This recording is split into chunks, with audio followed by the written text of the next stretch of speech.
고린도전서 11장 23절 말씀부터 26절 말씀까지입니다. 고린도전서 11장 23절로 26절 말씀까지입니다. 한 절씩 교독하시겠습니다. 내가 너에게 전한 것은 주께 받은 것이니 곧 주 예수께서 잡히시던 밤에 떡을 가지사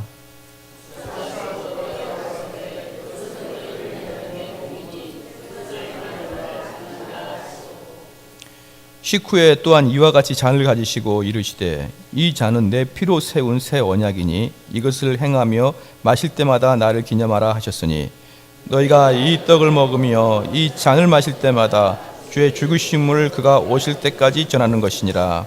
아멘. 오늘은 하이델베르그 65에서 68문답까지입니다. 65에서 68문답을 제가 문을 읽을 테니 여러분이 답을 읽어주시기 바랍니다. 오직 믿음을 통해서 그리스도와 그의 모든 은덕에 참여할 수 있는데 그렇다면 이 믿음은 어디에서 비롯된 것입니까?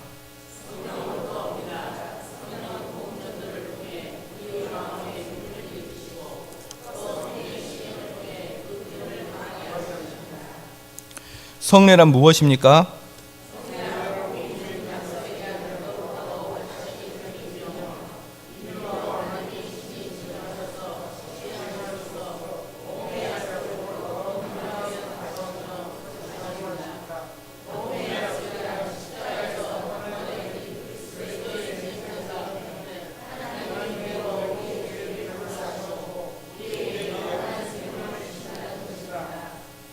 그러면 말씀과 성례 모두 우리의 믿음을 우리 구원의 유일한 근거인 예수 그리스도의 십자가 제사로 향하도록 하기 위하여 제정된 것입니까?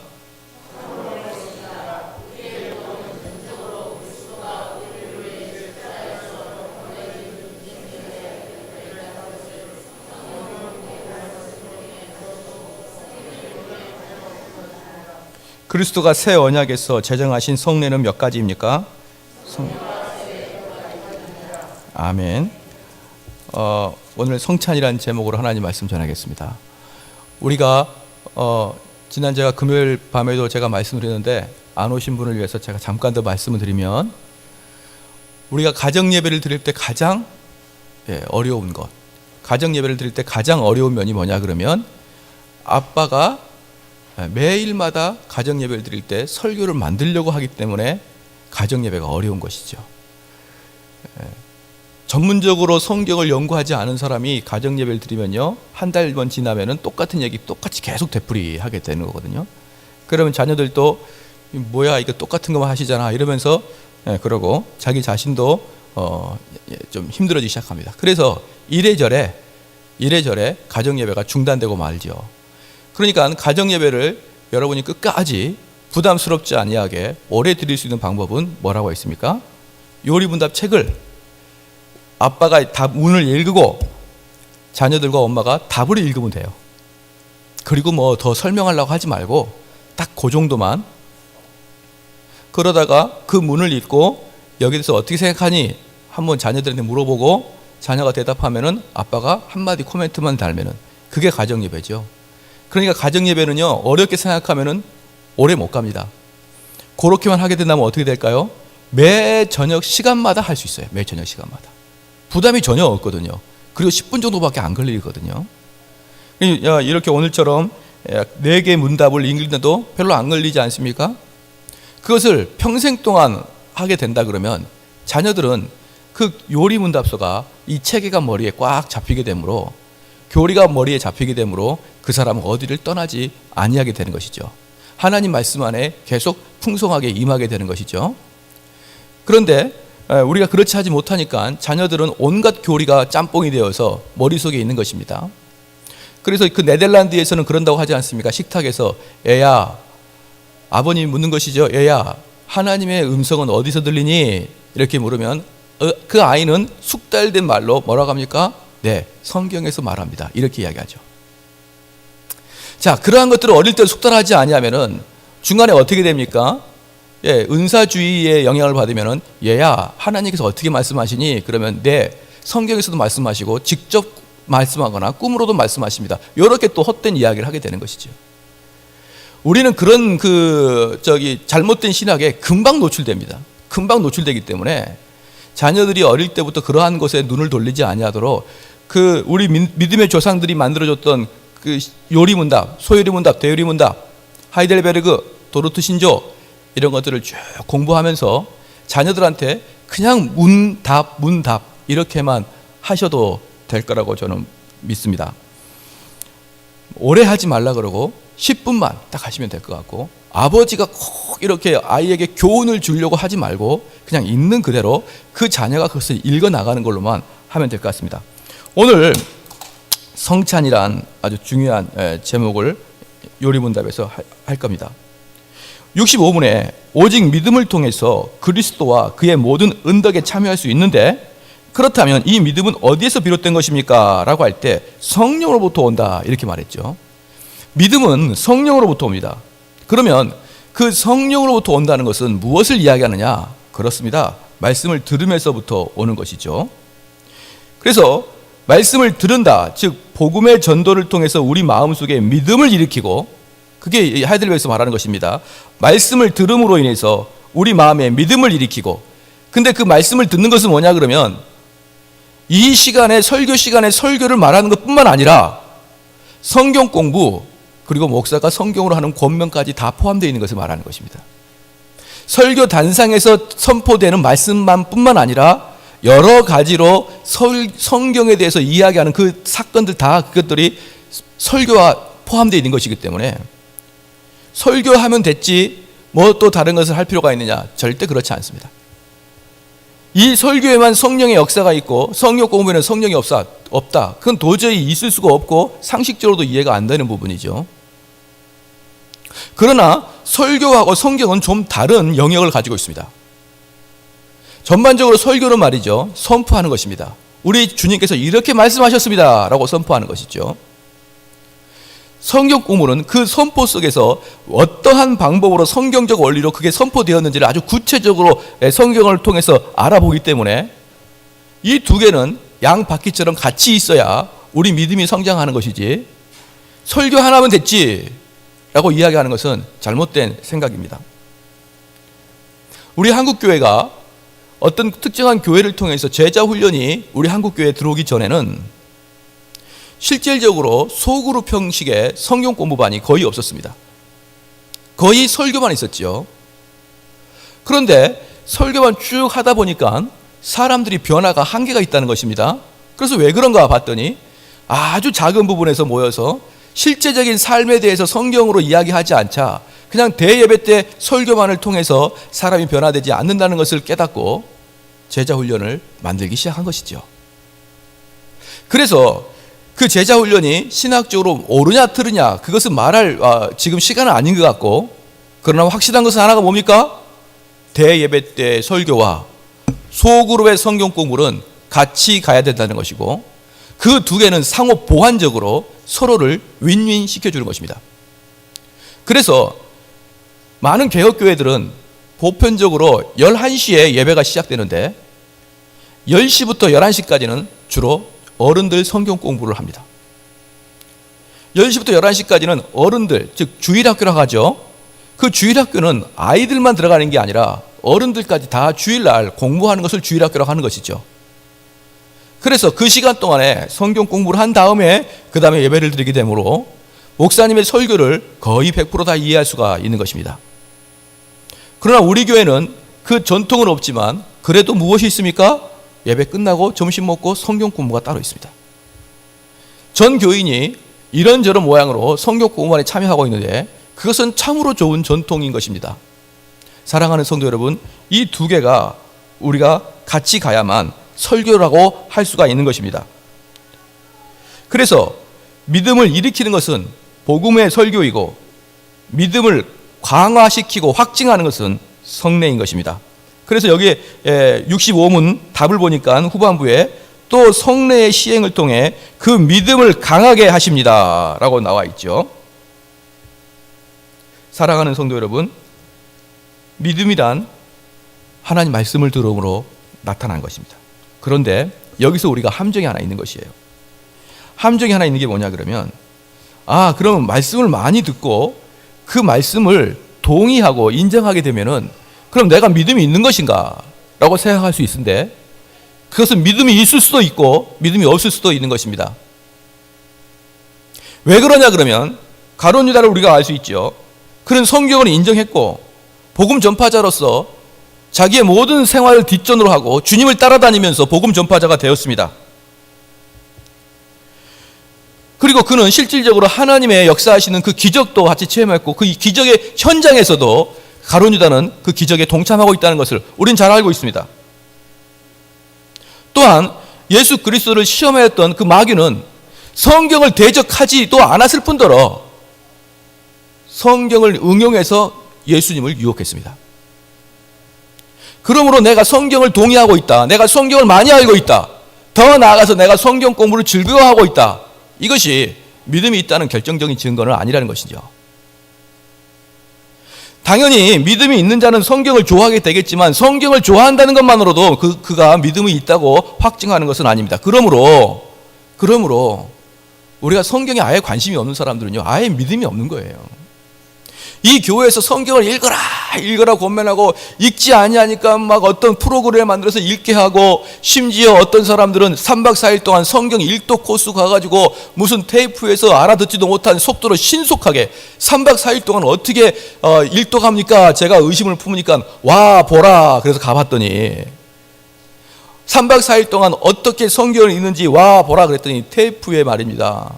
우리 보편적인 사람들의 말소리보다 한 2배나 3배 정도 빠르게 그 테이프를 돌리듯이 그 아나운서가 얼마나 성경을 빨리 읽는지 그걸 우리도 계속 따라 읽는 것입니다. 그럼 나중에 방언이 시작되는 거예요. 왜? 혀가 꼬이니까. 혀가 마비가 와요. 3박 4일 동안 그러면은 성경 읽독을 하고 하산하는 그러한 프로그램들이 있는데 도대체 그렇게 성경을 읽어서 뭐해 쓰려고 하십니까? 그런 식으로 성경을 억지로 읽거나 성경을 무슨 프로그램에서 읽거나 3박 4일 동안 무슨 뜻인지도 모르고 읽독을 목적으로 계속 성경을 읽는 거나 그러한 것들은 실질적으로 믿음과는 아무 관계가 없는 것입니다. 믿음은 뭡니까? 성경 말씀을 달고 오묘한 말씀으로 즐거워하는 거예요. 즐거워하고 그 말씀에 동의하고 그 말씀에 내 자신을 헌신시키려고 하는 그 마음이 가룟 유다의 마음이었다 이 말입니다. 제가 말씀을 드리고 싶은 거 뭐냐면 수많은 사람은 가룟 유다에 따라오지도 못합니다. 그리고 자기가 믿음이 있는 자라고 그렇게 말을 하는 것입니다. 그러면 우리가 믿음을 통해서 말씀을 들음을 통해서 믿음이 온다 그러는데 그럼 어떻게 들어야 되느냐? 하나님 말씀을 들을 때 정말 조심할 게 있습니다. 그게 뭐냐 그러면 이 말씀을 딱 듣고 우리 성도들이 제가 자주 말씀을 드려도 자꾸 이것을 이해를 못하는데 잘 알아야 됩니다. 말씀을 오늘 딱 듣고 목사님 말씀이 맞다. 그러니까 나는 오늘 집에 가서 부모님을 잘 공경해야겠다. 목사님 말씀이 나를 완전히 설득했다. 목사님 말씀이 나를 완전히 매료가 당했다. 나는 그러니 이제 오늘 가서 내 원수를 내가 사랑해야겠다. 그렇게 마음먹으면 곧바로 행위구원이 되는 거예요. 그게. 말씀을 그런 식으로 들으면 안 됩니다. 말씀을 그런 식으로 들으면요 뭐랑 똑같습니까? 도덕 선생님이 오늘 도덕 수업하고 도덕 수업 듣고 그렇게 살아야지. 그래서 집에 가서 그렇게 사는 것과 똑같아요. 그것은요 여러분의 심령을 절대로 본질적으로 변화시킨 게 아닙니다. 여러분의 심령을 완벽하게 변화시킨 게 아니에요. 단지 무엇만 변화시킨 겁니까? 동의하였고 동의에 따른 그 감정이 감동되었기 때문에 그렇게 나가는 것이지 내 본질을 변화시킨 것은 여전히 아니라는 것을 여러분 아셔야 되는 겁니다. 내 본질이 변화되지 아니하고 예수님 말씀이 맞다, 동의한다, 심지어 내 그 말씀을 감동받았고 좋아한다, 그리고 따라다녔던 수많은 사람들이 예수님 돌아가실 때 다 도망갔습니다. 그런데 누가 예수님께 생명 바칩니까?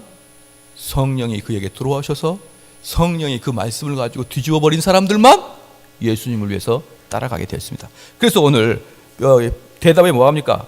오직 믿음, 65문에 오직 믿음을 통해서 그리스도와 그의 모든 은덕에 참여할 수 있는데 그렇다면 이 믿음은 어디서 비롯됩니까? 시작. 성령으로부터 온다는 겁니다. 이것만 말씀드릴게요. 성령으로부터 오는 것이에요. 성령이 내 마음을 감동하여서 그 말씀을 사용하여 나를 변화시키는 그때부터 믿음이 나오는 것이지, 내 안에 성령의 역사가 아직 없고 목사님 말씀에 그저 동의하고 그게 맞다라고 생각하는 그 순간에는 여전히 그것은 믿음은 아니고 그냥 동의하는 차원인 것을 여러분들이 아셔야 되는 것입니다. 그러면 말씀을 들을 때 어떤 태도로 말씀을 듣는 게 가장 중요하느냐? 말씀을 들을 때 어떤 모습으로 우리가 말씀을 대할 때가 가장 중요하느냐? 이건 믿음이랑 직결되는 것입니다. 그 말씀을 듣고 그래, 내 행실을 고쳐야지 이렇게 나가면 된다고 했습니까? 안 된다 했습니까? 안 돼요. 그건 윤리적이고 도덕적이고 알미니안적인 것입니다. 그렇게 하면 안 됩니다. 어떻게 하느냐? 말씀을 듣고 여러분 자신에 대한 미움과 한탄으로 들어가야 되는 거예요. 내가 너무너무 혐오스럽다. 하나님 말씀은 이렇게까지 말하는데 나는 거기에 발굽도 따라가지 못하는 그런 추악한 영혼이구나. 그러므로 믿음이란 무엇이냐 그러면 나를 향한 신뢰를 접어버리고 예수 그리스도를 향한 신뢰로 싹 트는 게 믿음인 것입니다. 그러니 말씀을 들을 때 나를 향했던 나에게 가졌던 그 신뢰의 마음을 깨트리는 게 말씀을 들은 첫 번째 반응이 돼야 되는 것이에요. 말씀을 듣고 그래, 그렇게 하기로 결정했다. 그것은 내 자신을 신뢰하는 게 아니라 오히려 내 자신을 의지하고 있는 것이죠. 봐보십시오. 그래, 내가 그것을 해야지. 내가 이제부터 거짓말하지 말아야지. 내가 이제부터 다른 사람을 섬겨야지. 전부 다 자기 자신을 신뢰하고 있는 것이지 않습니까? 하나님 말씀을 듣고 하나님 말씀이 그 우리를 믿음으로 이끌어가야 되는데 결국 믿음으로 이끌어가지 못하고 또 무엇으로 이끌어가고 있습니까? 내 자아에 대한 존중, 내 자아에 대한 신뢰로 딱 넘어가 버리고 합니다. 너무너무 많아요. 그런데 이 말씀을 계속적으로 아무리 설교를 해도 이 사람들이 근본적으로 부패하고 근본적으로 타락한 존재라 이것을 들을 때는 그때는 순간 조금 이해하는 것 같은데 또다시 저한테 와서 목사님 그럼 어떻게 살라고 하는 겁니까? 또다시 어떻게 행동할 걸 또 물어보는 거예요. 어떻게 살아라고 그러는 것이죠. 제가 지금 성도 여러분 내가 언제 어떻게 살아라고 이야기했습니까? 내가 이렇게 살라고 언제 이야기했습니까? 그렇게 이야기하지 않습니다. 단지 내 영혼 앞에 하나님을 딱 대면하는 거예요. 그러면 거기에서 살 방법도 뛰쳐나갈 방법도 심지어 내가 걸어갈 방법도 힘도 없어져 버린 것입니다. 그리고 내 자아에 대한 신뢰를 철저히 무너뜨리고 주 앞에 헌신하고 주 앞에 신뢰하는 그때부터 뭐가 시작됩니까? 믿음이 시작되는 거예요. 그래서 믿음이라는 것은요, 다른 말로 쉽게 말하면 그리스도를 향한 신뢰입니다. 그리스도를 향한 신뢰는 다른 말로 뭐였냐면 내 자아를 신뢰하지 않는 것을 이야기하는 것입니다. 그러니까 한번 봅시다. 믿음은 무엇입니까? 시작. 믿음은 무엇이죠? 그리스도를 향한 신뢰고, 그리스도를 향한 신뢰는 무엇입니까? 내 자신을 향한 불신뢰입니다. 신뢰하지 않음이에요. 사랑하는 성도 여러분, 말씀을 들을 때 그러한 자가 되어야 되는 겁니다. 도대체 나라는 존재는 정말 악한 존재구나. 도대체 나라는 존재는 가능성이라고는 전혀 없는 거구나. 도대체 나라는 존재는 티끌과 같은 존재구나. 한낱 연기와 같은 존재구나. 이런 나를 우리 주님이 선택하여 주셨고 이런 나를 주님이 들어서 사용하여 주시는 것만으로도 감사하다.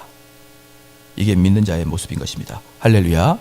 사랑하는 성도 여러분, 많은 사람들이 그럽니다. 믿음은 들으면서 난다고 말이죠. 근데 무엇을 듣습니까? 그렇습니다. 하나님의 말씀을 듣는 것입니다.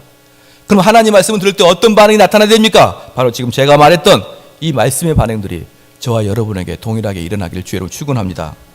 그래서 말씀을 계속 들으면 그래, 우리 한번 해보자, 으쌰으쌰 해보자, 이렇게 나가면 안 되는 것이죠. 말씀을 계속 들으면 어떻게 합니까? 그냥 눈물 흘리면서 기도하는 거예요. 이놈의 영혼, 이 나쁜 육체, 이 나쁜 정신, 여전히 하나님 앞에서 그 시커먼 죄로 가득 차 있는, 아무리 설교를 들어도 아무리 하나님 말씀을 경청해도 내 자아를 끝까지 신뢰하려고 하는 그 마음, 그것을 여러분 직접 대면해 보시길 바랍니다. 이런 말이 있습니다.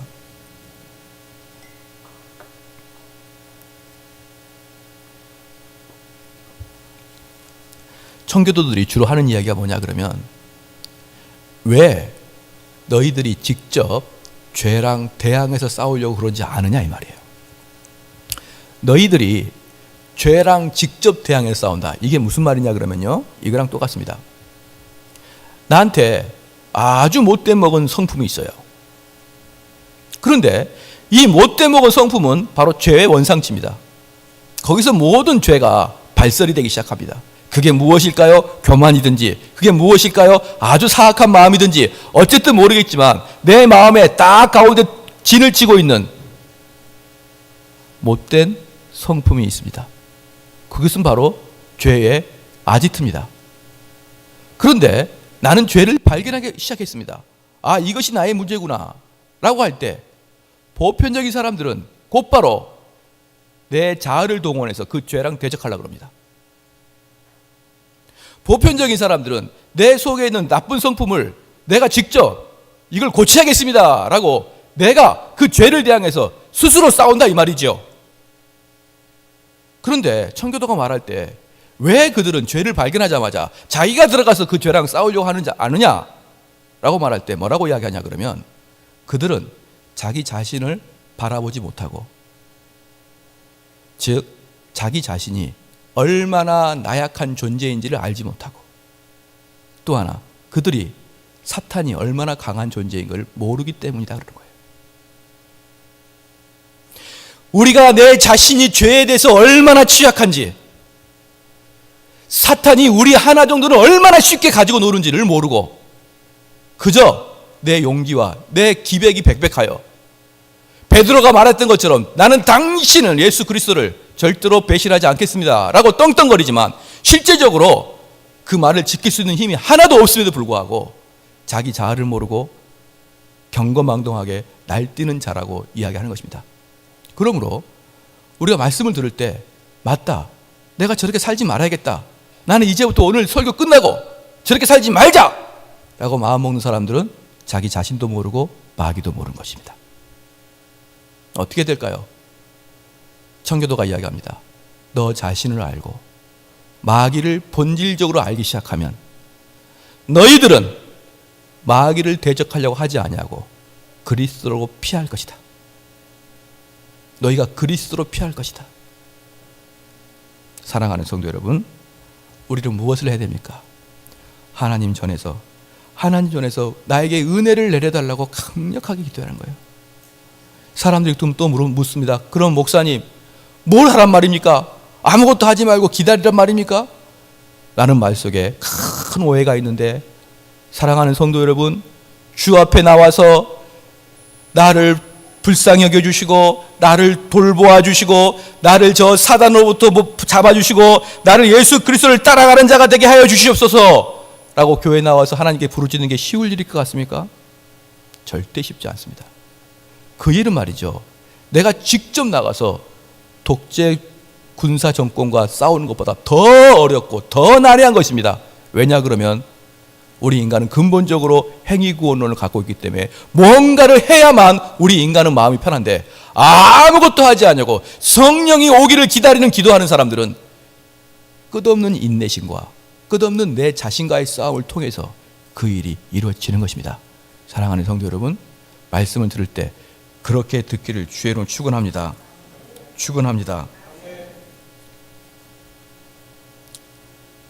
베드로전서 1장 한번 보겠습니다. 베드로전서 1장 18절 보겠습니다.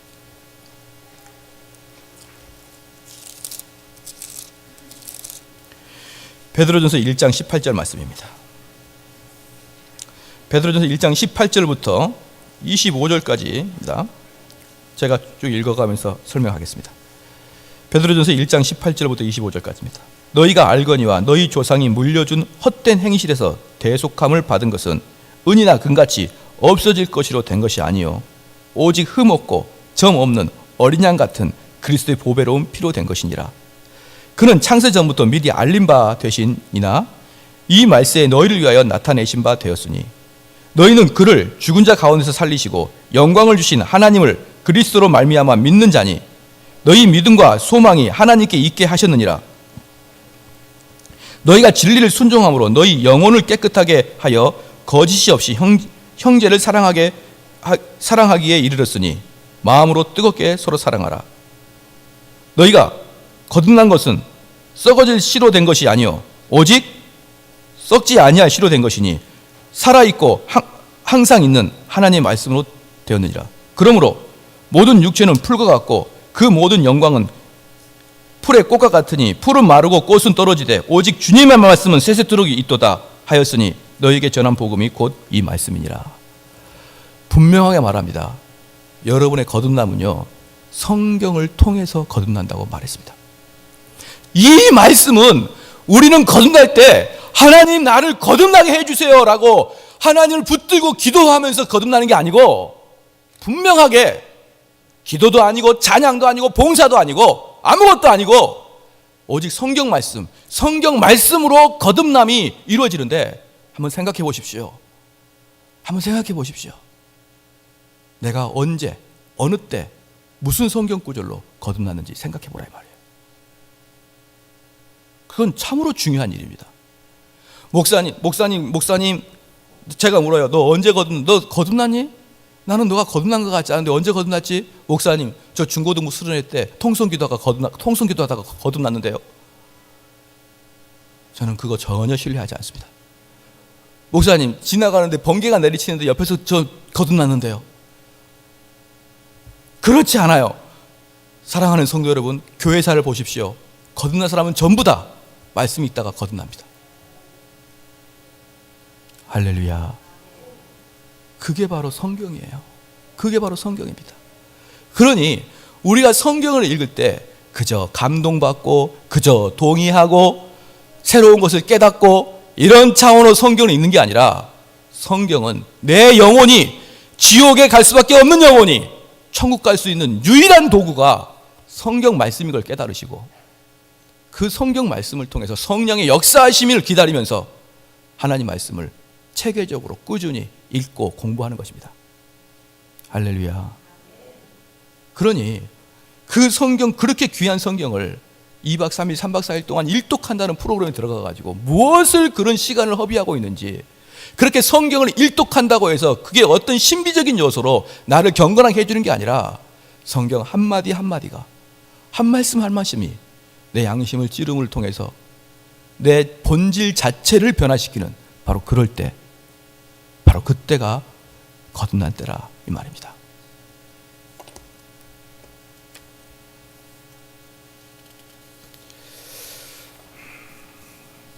그러면 마지막으로 이제 성례의 문제인데, 그럼 이 성례는 무엇이냐? 말씀은 말입니다. 말씀은 보이지 않는 것을 믿게 하는 게 믿음이고 말씀입니다. 그럼 성례는 뭡니까? 보이지 않는 믿음을 보여주는 게 성례예요. 다시 말합니다. 말씀은 보이지 않는 믿음을 믿게 하는 게 말씀이고, 성례는 보이지 않는 것을 보여주는 게 성례인 것입니다. 성례 중에 제일 중요한 게 바로 세례인 것이죠. 세례는 무엇을 상징하냐 그러면 홍해를 상징합니다. 바울이 바로 그 이야기를 했죠. 고린도전서를 한번 펴보겠습니다. 고린도전서 10장을 한번 펴보십시다. 고린도전서 10장 보겠습니다.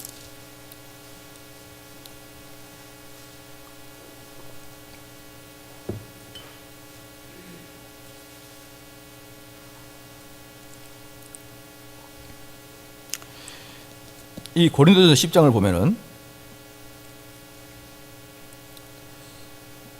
2절 말씀부터 모세에게 속하여 다 구름과 바다에서 세례를 받고, 모세에게 속하여 뭐라고 했습니까?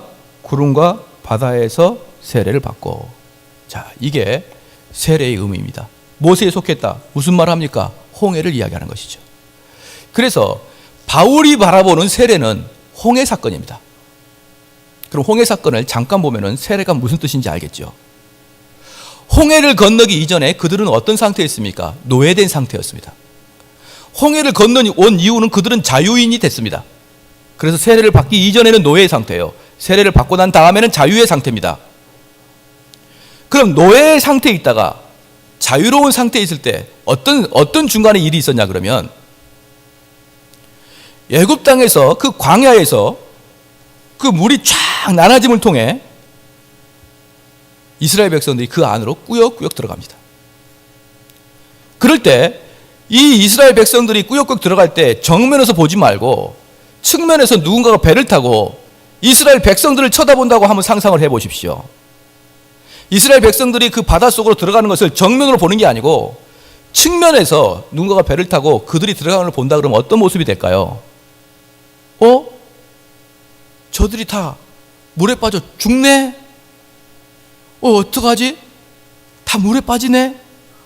저 큰일 났다. 죽었다. 그래서 측면에서 보는 사람들은 이스라엘 백성들이 다 죽는 거예요. 다. 아이고 다 죽었네 그랬는데 조금 있으니까 어떻게 합니까? 살아나네? 살았네? 이렇게 나타나는 거예요. 세례는 무엇입니까? 애자는 죽고 새 사람이 살아나는 겁니다. 그게 세례의 전형적인 의미인 것입니다.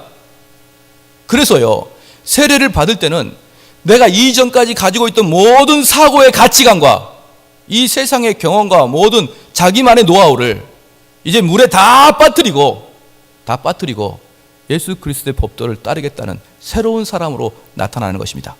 할렐루야. 이게 세례인 것이에요. 그래서 세례를 받을 때는 어떤 마음으로 받아야 되겠습니까? 내가 지금부터는 내 자아가, 내 육신이, 내 육의 소욕이 예수 십자가에 못 박히기를 원합니다 라는 고백을 해야 되는 것입니다. 사랑하는 성도 여러분, 오늘 우리 피택 받으신 여러분들이 계십니다. 이제 여러분 마음속에는 어떤 마음을 가져야 됩니까? 어떤 마음을 가져야 될까요? 그렇습니다. 이전에 나의 삶의 패턴에서 교회의 중심의 패턴으로 바꾼다는 마음이 있어야 되는 거예요. 자, 그게 무엇이냐면 오늘 선출되신 여러분들은 교회 직원이나 마찬가지입니다. 다른 어떤 직원? 월급을 받지 않는 직원이에요. 그러한 일은 사역자가 하십시오. 그렇지 않습니다. 이 교회의 실질적인 식구들은, 이 교회의 실질적인 일꾼들은 서리 집사가 아니에요. 안수 집사와 권사입니다. 그분들이 이 교회를 실질적으로 각 구석구석 청소하고, 왜? 여기가 이제 여러분 것이니까 구석구석 청소하고, 목사님 용돈 떨어지면 용돈도 주고, 네, 할렐루야. 아멘 하신 분은 한 푼도 안 줘요. 말만 아멘하고, 그죠? 각 구석구석을 다 살펴보는 거예요. 이 교회에 문제가 뭐가 있나? 화장실은 새고 있나? 휴지는 제대로 있나? 그 전에는 말입니다, 누군가가 깨끗이 청소해놓고 우리를 웰컴하고 받아들였습니다. 그러나 이제는요, 오늘 뽑히신 여러분들이 그 사람들을 웰컴하고 받아야 됩니다. 각 교회의 문제들이 무엇인지를 다 살피고, 집에서 TV 보고 누워있는데 태풍이 불고 바람이 치면 교회에 물 새지 않나 먼저 생각하고 교회 달려와야 되죠. 그럼 어떻게 되겠습니까? 다 이 동네로 이사를 와야 됩니다. 지금부터 여러분의 마음 자세는 교회 중심으로 바꿔야 되지, 이 전 상태를 그대로 유지하면서 이 직분만 받고 그렇게 하는 게 아닙니다.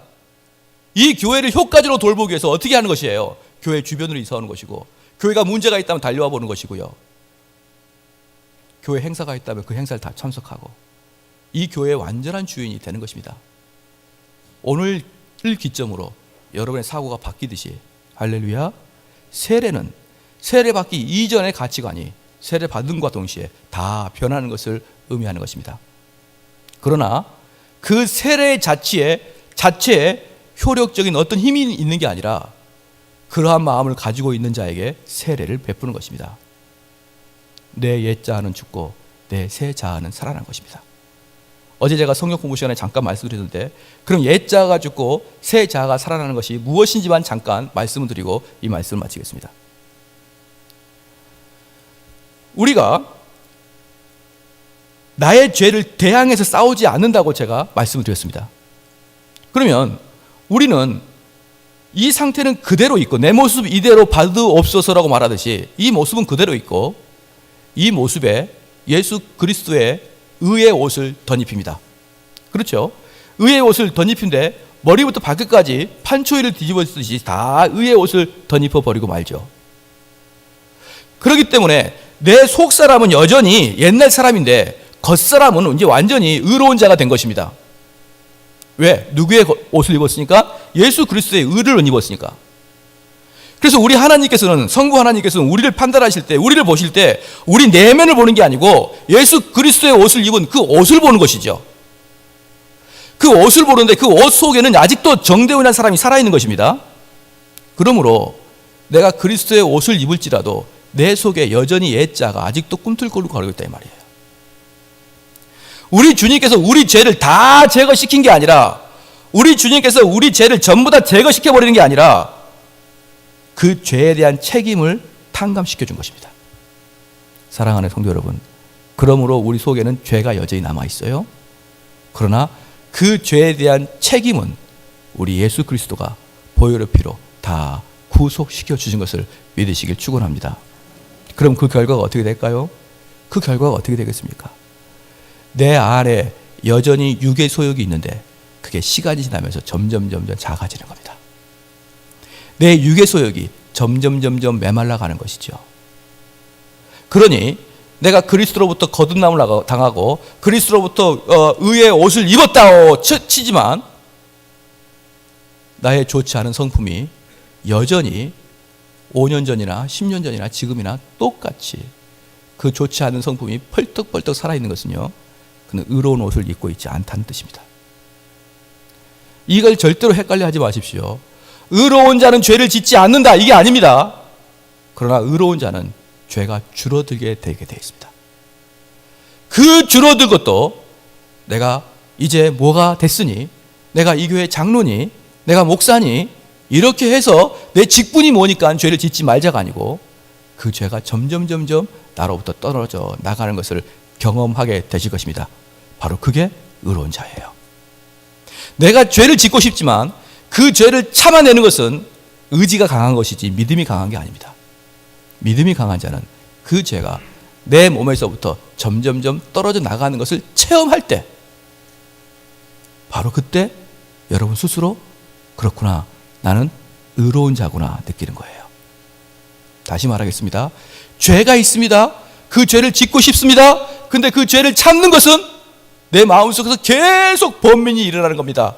왜?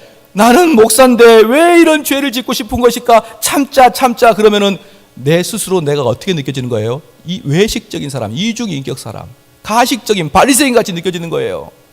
그런데 어느 날 정신 차려보니까 내가 저 죄를 더 이상 좋아하지 않는구나. 그렇구나. 나는 구원받은 자구나. 그렇게 되는 겁니다. 할렐루야. 그래서 그걸 느낄 때 여러분 믿음의 확신을 갖는 거예요. 여러분이 그 감정을 체험해 볼 때, 그렇구나, 나는 반석 위에 세워진 사람이구나, 이렇게 느끼는 것이지, 여러 가지 죄를 참아낼 때, 그럴 때 느껴지는 게 아닙니다. 말씀의 결론을 맺겠습니다. 우리의 믿음의 성장은 무엇으로 합니까? 말씀으로 시작하고 무엇으로 보여줍니까? 성례로 보여줍니다. 그 성례의 가장 중요한 것 중에 하나가 무엇입니까? 세례입니다. 그 세례는 무엇입니까? 이전 것은 죽고 새로운 것이 태어난 것입니다. 죽고 태어났다는 것은 전혀 DNA가 바뀌었다는 뜻입니다. 이러한 일들이 저와 여러분에게 일어나기를 주의 이름으로 축원합니다.